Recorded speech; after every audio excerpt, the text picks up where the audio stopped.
Kofi de Brazza est un artiste du Congo-Brazzaville qui fait de la scène, qui fait de la comédie, qui fait de la parodie, qui fait de l'imitation.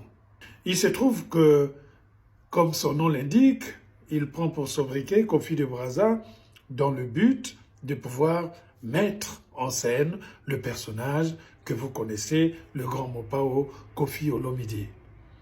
Mais cela ne caractérise pas en soi ce que nous pourrions appeler une certaine dégradation de l'image de Koffi Olomide. Quand on imite quelqu'un, ça veut dire qu'on a placé la personne imitée au-dessus de toutes les valeurs. Ça veut dire que la personne imitée, ici là, Koffi Olomide, est entrée dans la mémoire populaire. C'est d'ailleurs un privilège. Regardez ce qui se passe en Europe, avec les guignols de l'info. On caricaturait tous les jours les présidents, Mitterrand, Jacques Chirac, les ministres Édouard Balladur, les Rambo.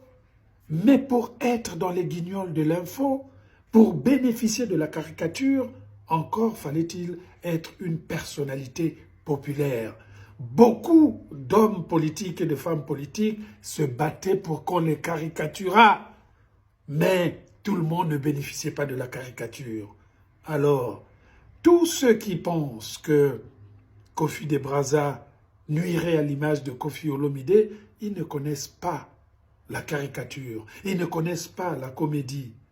Et dans ce sens, ils font partie de ce qu'on pourrait appeler les dictateurs. Demander à un artiste de ne plus être un artiste, c'est comme si on demandait à un être humain de ne plus avoir de l'oxygène. Kofi de Brazza est un artiste et il a notre soutien. Kata!